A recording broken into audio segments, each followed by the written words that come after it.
सदगुरु महाराज के आश्रम में आकर के लगातार कोई भी आश्रम में जाओ, हर आश्रम में बाकी कर्म के साथ गौ सेवा का एक संकल्प सदैव युगों युगों से भारत के अंदर जुड़ा हुआ। और गौ माता की तो बात ही अलग है। गौ माता की अगर हम बात कर रहे हैं तो हमारी अपनी माँ के अलावा एक ऐसी माता जो अपने बच्चों को तो पालती पोसती है, लेकिन हमारे लिए भी अमृत रूपी दूध उपलब्ध कराती है, ऐसी गौ माता की जिनके अंदर 33 करोड़ देवी देवताओं का वास होता। इस देश की पहचान दुनिया में दूध दही के एक तरह से माना जाता है कि ये ऐसा देश है जहां दूध दही की नदियां बहती। ये भावनात्मक बात हो सकती है, लेकिन सत्य इस बात में भी है, दुनिया में सबसे ज्यादा दूध उत्पादन क्या होता है वो ब्राजील नामक देश है। लेकिन ब्राजील के अंदर भी हमारी देसी गौ माताओं की नस्ल आज से 150 साल पहले गई तो ब्राजील का पूरा दूध उत्पादन का चक्र बदल गया। आज हम ब्राजील की गणना करें और एक ही ऐसी कई सारी घटना है, लेकिन काल के प्रवाह में समय के साथ चलते चलते अपने इस देश के अंदर जहां गौ माता के बिना कोई गांव की कल्पना नहीं कर सकते, शहर की बात नहीं सोच सकते।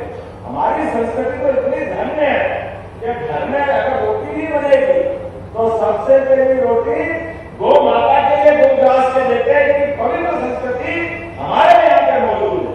मुझे एक बात की इस भावना के आगे बताने में कोई तकलीफ नहीं है। ये परमात्मा ने हमको अपनी प्रकृति से जुड़ने के नियम बनाए। सबसे आखिरी रोटी कुत्ते की, पहली रोटी गाय माता की, घर के अंदर का सीधा अपने पहले कारण से अपने जो आराध्य है उनके पूजा पाठ करने वाले लोग उनको देने का है। लेकिन आज जब ये समय के साथ समय बदला, जो हमारे चरणों के बड़े बड़े जगह सुरक्षित थी, धीरे धीरे वोट बैंक की राजनीति के कारण से पूर्व की सरकारों ने वो सारी की सारी नहीं, पता नहीं क्या क्या कारण से धीरे धीरे करके गौ माताओं का हक नीचे चला गया।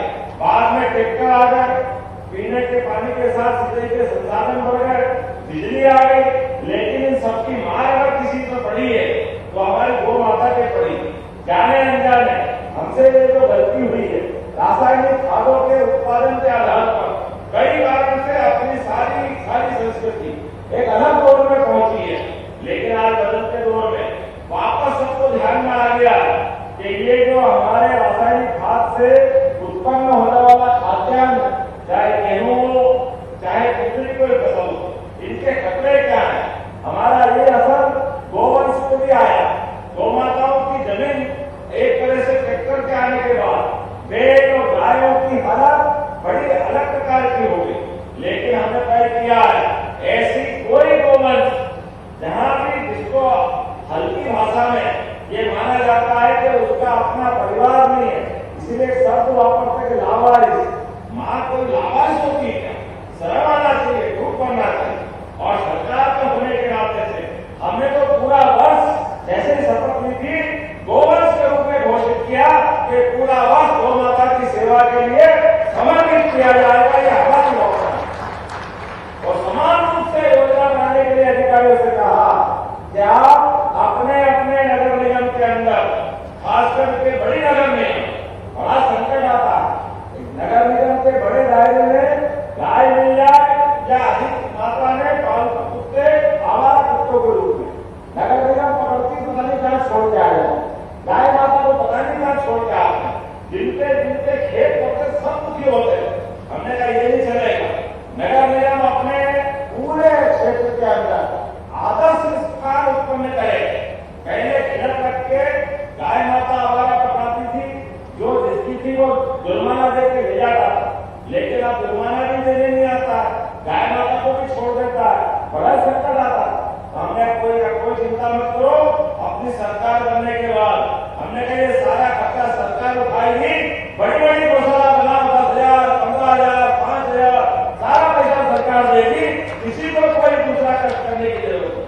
अरे हमारी संस्कृति में हमारे लिए तो कितना अच्छा नारा है और हमारे भाग में जाता गीता गंगा गौ माता, इस संस्कृति को मानने वाले हम लोग। ऐसे में अगर गौ माता की बात आती है, जिनके घर आए वो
मिली नहीं। और ये जब बन रही है तो मैं उषा जी आपसे कहना चाहूंगा, ये चाहे नगर निगम से आती हो गौशाला, लेकिन घर तो आपका है, ये विधानसभा आपकी है। और ललिता जी आपका भी घर पास में है, यहाँ महू के हमारे सारे लोग हैं। निश्चित रूप से सरकार के माध्यम से तो हम चिंता करेंगे, लेकिन सच्चे अर्थों में ये गौशाला आपको सुपुर्द कर रहे हैं। आपको बधाई देना चाहूंगा, ये आपका परिवार बढ़ रहा है। अब यहाँ व्यवस्थाओं में जहाँ जिसकी आवश्यकता पड़ेगी, पैसे की जरूरत होगी तो मैं व्यवस्था कर दूंगा, लेकिन खाली पैसे से बात नहीं बनती। भावनाओं की जरूरत पड़ती है, अंदर की इच्छा शक्ति की भावना चाहिए। और आज के जमाने में ये परंपरा बन गई।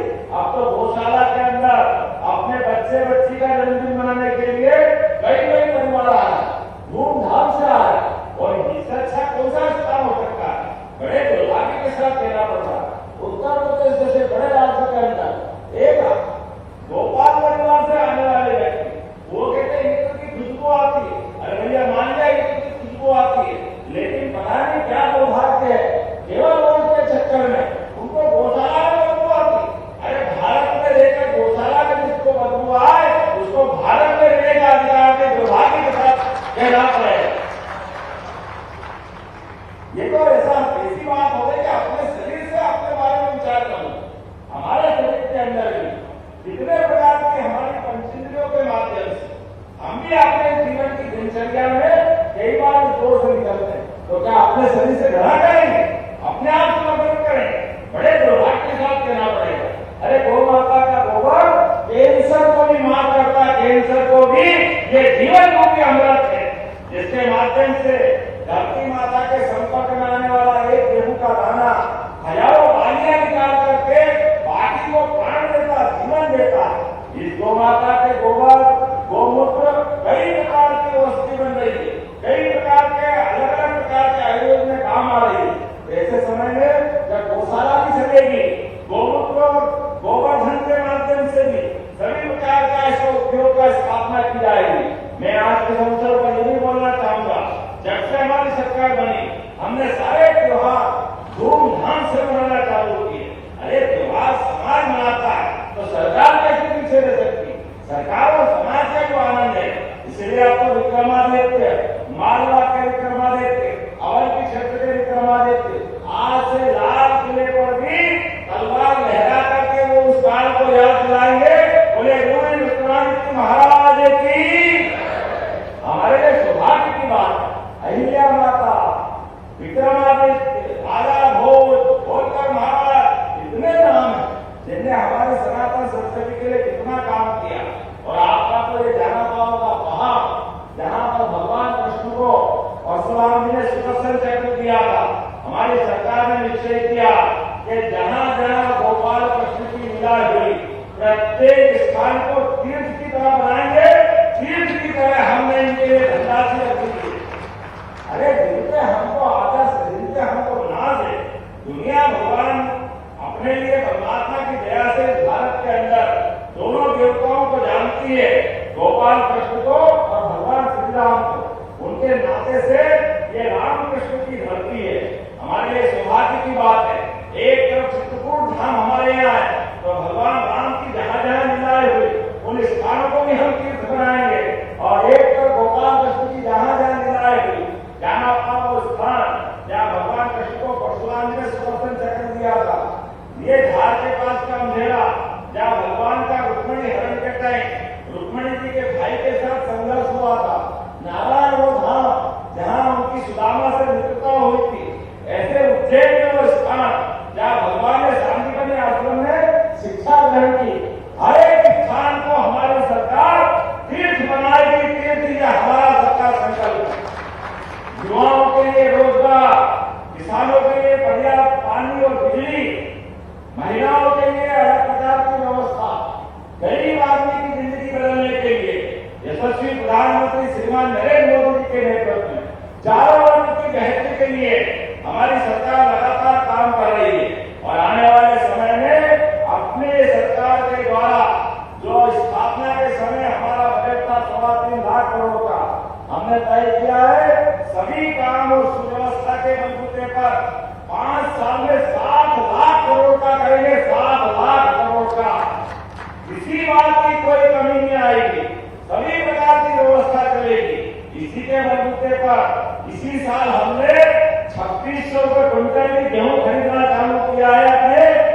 भाइयों के लिए जोरदार ताली बजाए।